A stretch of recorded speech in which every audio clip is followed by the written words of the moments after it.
transformative collective action on an ambitious and global scale. Our confidence is borne further out by the fact that you are a veteran visionary who desired long ago that global development should take into account environmental sustainability, and as early as in 1970 spoke about the menace of pollution and climate change with an urgency and intensity now associated with climate action activists and the Secretary General of the United Nations. Your Majesty, although it has been indicated that Kenya and the United Kingdom are celebrating 60 years of diplomatic relations, this by no means implies that our peoples were total strangers before that. Neither does it mean that we live in denial of our history. We cannot live as prisoners of the past. Neither can we go far into the future if we turn our backs on history and historical actions and omissions whose legacies encumber our present. As a matter of fact, formal British presence in Kenya was proclaimed in 1897 by an order in council, which inaugurated European settlement and the displacement, dispossession, and disenfranchisement of native Africans, paving the way for a brutal colonialism.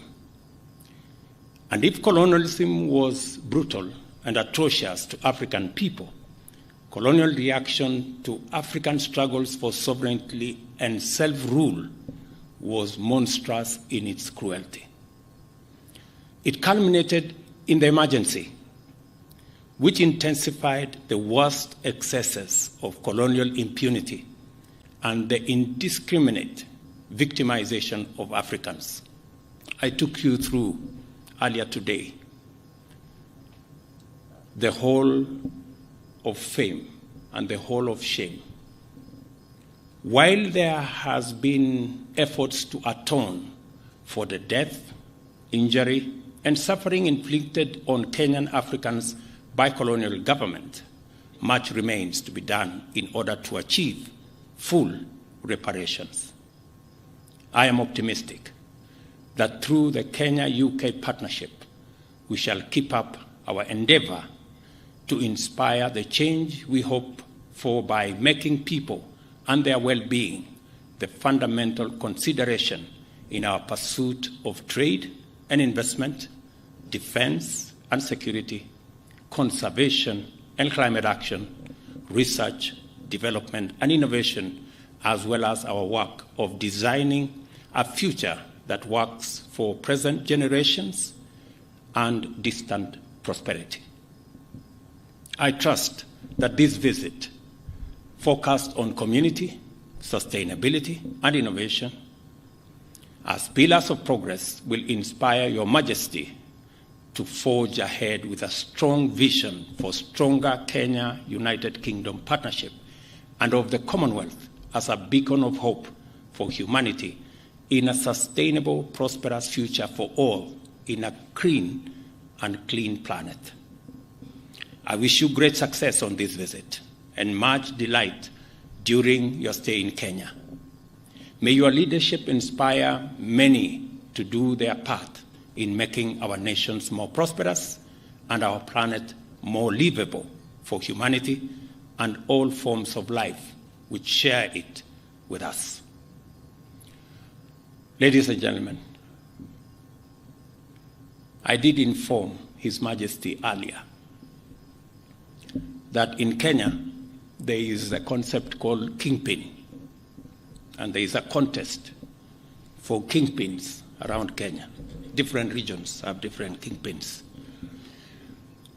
And there is a vicious contest for this kingpin position, which literally amounts to not so much. But this week, all contests about kingpins have been suspended because the king himself is in town.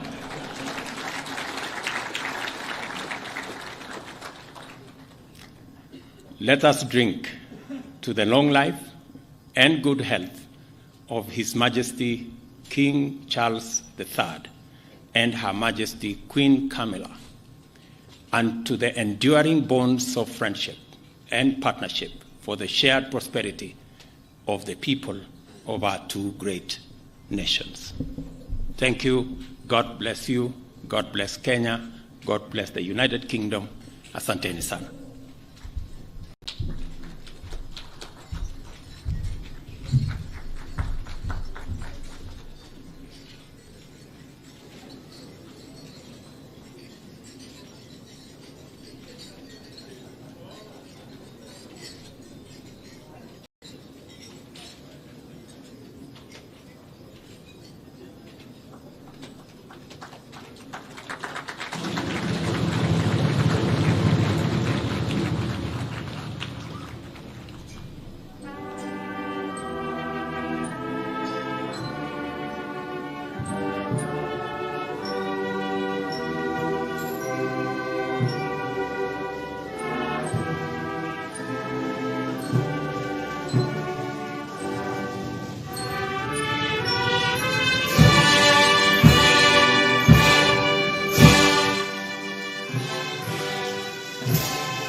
Ladies and gentlemen, let me take this opportunity now to request our guest, Your Majesty, welcome to make your statement.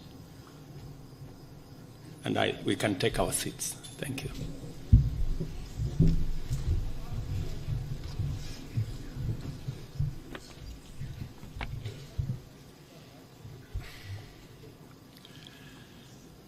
Mabibi na mabwana, hamjambo, niaje, ni furaha yangu kuwa nanyi jioni ya leo. I cannot tell you what a great pleasure it is for me and I to be back in Kenya once again. I am enormously grateful to you, Mr. President, Madam First Lady, for your most generous invitation to make this state visit. The tremendous hospitality you have shown us and the wonderfully warm welcome that you and the people of Kenya have extended to us have touched me deeply. If I may say so, it is particularly special to be able to return to this extraordinary country in the 60th year of your independence. Today, Mr. President, you and I stood by the mighty Mugumo tree, which marks the spot where almost 60 years ago the Kenyan flag was first raised. It seemed to me that the tree is thriving, strong and deeply rooted, just as this great republic and her people continue to thrive. It means a great deal to my wife and myself that in our coronation year, our first state visit to a Commonwealth country should bring us here to Kenya.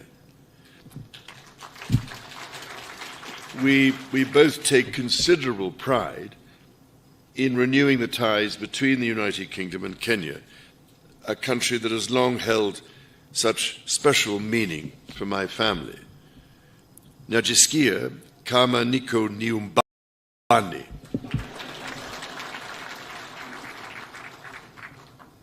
Now, it is well known, I think, that my dear mother, the late Queen, had a particular affection for Kenya and the Kenyan people. She arrived here in 1952, a princess, but left as Queen. It is extremely moving to read her diary from that visit. in which she wrote that she did not want to miss a moment of Kenya's extraordinary landscapes. I really cannot thank you enough for the support Kenya gave her through that difficult time.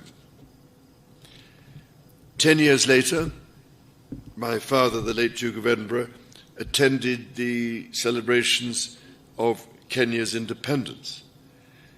To mark the occasion, Her late Majesty wrote to President Jomo Kenyatta to convey her sincere hope that with God's guidance, Kenya would prosper and that her people would have peace and contentment in full measure. Nearly 50 years later, it was here in sight of Mount Kenya that my son, the Prince of Wales, proposed to his wife, now my beloved daughter-in-law. For my part, I recall as if it were yesterday my first visit to Kenya in 1971 with my sister, the Princess Royal. I was, it is fair to say, somewhat younger then, and I can well remember the meeting I had with President Jomo Kenyatta, a towering statesman who inspired such great admiration, affection, and respect. On subsequent visits here, I was most fortunate to be able to spend some time with Kenyan conservationists, from whose profound knowledge of their environment I learned so much. Among them was the late great environmentalist and Nobel Prize winner, Wangari Maathai, someone whom I greatly admired and loved. And I'm very much looking forward to spending a little time with her daughter this week and to planting a tree in her mother's memory. As Wangari Maathai said, when we plant trees, we plant the seeds of peace and seeds of hope. We also secure the future for our children. This is a sentiment that, as avid dendrophiles, lovers of trees, I know, Mr. President, that you and I share. Indeed, having been planting trees for most of my life, I thought I was doing rather well. But your ambition to plant 15 billion trees makes me look rather more critically at my own efforts. Ladies and gentlemen, my own and my family's special connections to Kenya are but one example of the myriad links between our two countries. The British people hold a deep affection for Kenya and visit in their tens and even hundreds of thousands every year. By the same token, I am delighted and proud that so many Kenyans choose to live, work and study in the United Kingdom. Before travelling here, my wife and I held a reception in London to celebrate the invaluable contribution of Kenyans and British Kenyans to almost every field of British life, from the arts to medicine to academia. I was as touched by their affection for the United Kingdom as I was immensely grateful for what each of them brings to my country. It is the intimacy of our shared history that has brought our people together. However, we must also acknowledge the most painful times of our long and complex relationship. The wrongdoings of the past are a cause of the greatest sorrow and the deepest regret.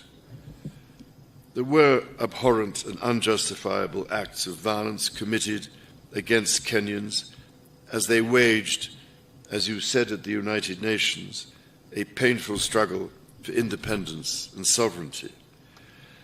And for that, there can be no excuse. In coming back to Kenya, it matters greatly to me that I should deepen my own understanding of these wrongs and that I meet some of those whose lives and communities were so grievously affected. None of this can change the past, but by addressing our history with honesty and openness, we can perhaps demonstrate the strength of our friendship today. And in so doing, we can, I hope, continue to build an ever closer bond for the years ahead.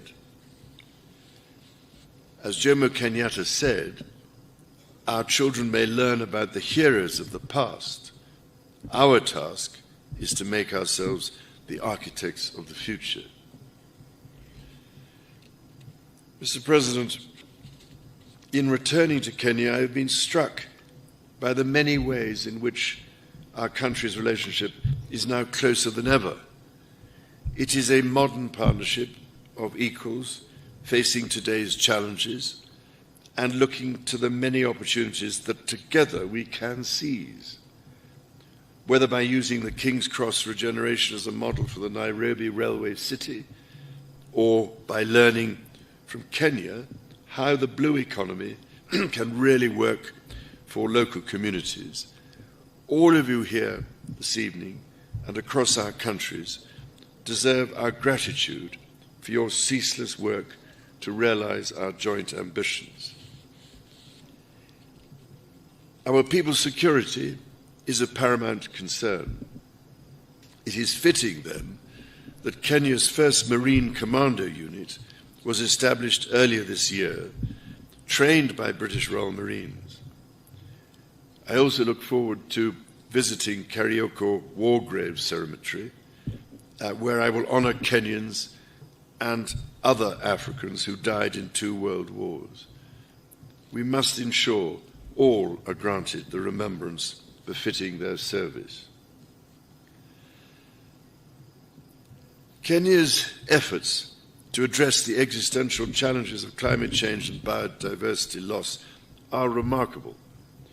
From generating over 90% of your electricity from renewable sources to ambitious reforestation and restoration programs to hosting the first Africa Climate Summit here in Nairobi last month, Kenya is offering extraordinary leadership.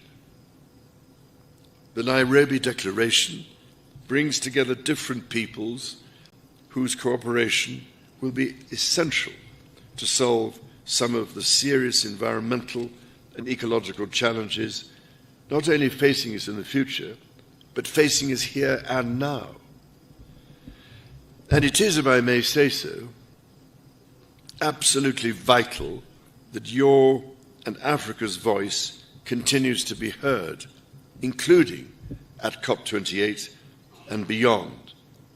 Because, Mr. President, there is much we could all learn from Kenya's example, so that the natural world we treasure and which ultimately is our only sustainer can be preserved and, above all, greatly enhanced and restored for the benefit of our grandchildren and the generations that follow them. Those next generations are themselves taking remarkable strides to secure their own future. I've long believed in the extraordinary potential of our young people and left my meeting with young Kenyan entrepreneurs today inspired by their accomplishments. It gives me great pride, therefore, that the Prince's Trust, which I established very nearly 50 years ago to support young people, is now operating in Kenya, and that in 2021, Ekalali Susan from Turkana County became the first Kenyan winner of the Trust's Global Award for her entrepreneurial efforts to help lift her family out of poverty. Mr. President, ladies and gentlemen, my mother, Her late Majesty, cared deeply that Kenya chose to be a member of the Commonwealth and was always grateful that Kenya has played an essential role in this family of nations to which she devoted so much of her life. On this, my first state visit to a Commonwealth country, I wish to reaffirm my own pledge to support the Commonwealth's bold vision for action and the values upon which it rests. That 1/3 of the world's population, united by peace, justice, tolerance, and mutual respect should commit to protecting our environment and the most vulnerable in our societies. To this endeavour, Kenya makes a profound difference. It is here in Nairobi, for instance, that Kenya hosts the only United Nations headquarters in the Commonwealth, indeed in Africa and the Southern Hemisphere. In this, as in so much else, Kenya is helping to shape our world and forge our future. The extraordinary ingenuity of the Kenyan people fuels these endeavours. Your environmentalists and your entrepreneurs, your religious leaders, artists, scholars, soldiers and athletes, your elders and your youth. And so, Mr. President, if I may, I would like to propose a toast to you and to the people of Kenya. It is upon the enduring connection between our people that our partnership rests. It is on their enterprise, imagination and fortitude that our common hopes depend. Together we are stronger, together our future is more secure, and together, as your national anthem says, may we dwell in unity, peace and liberty. Umoja ni nguvu.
We may now take our seats, and we must commend His Majesty the King. For one day's lesson, your Kiswahili is impeccable. Dinner will now be served, and as you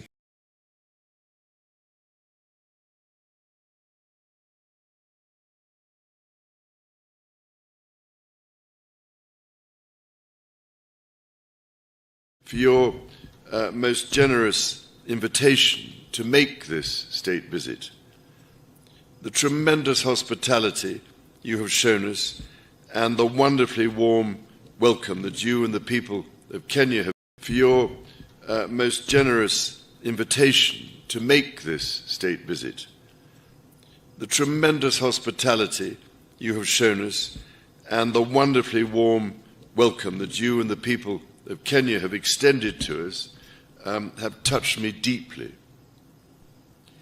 If I may say so, it is particularly special to be able to return to this extraordinary country in the 60th year of your independence. Today, Mr. President, you and I stood by the mighty Mugumo tree, which marks the spot where almost 60 years ago the Kenyan flag was first raised.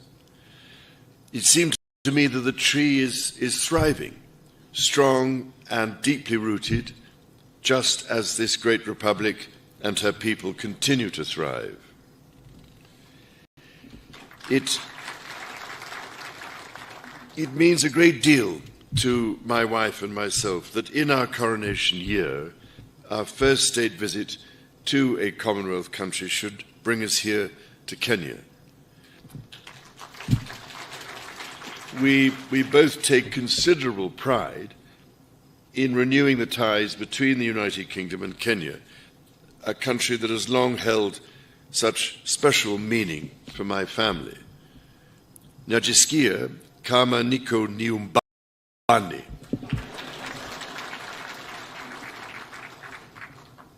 Now, it is well known, I think, that my dear mother, the late Queen, had a particular affection for Kenya and the Kenyan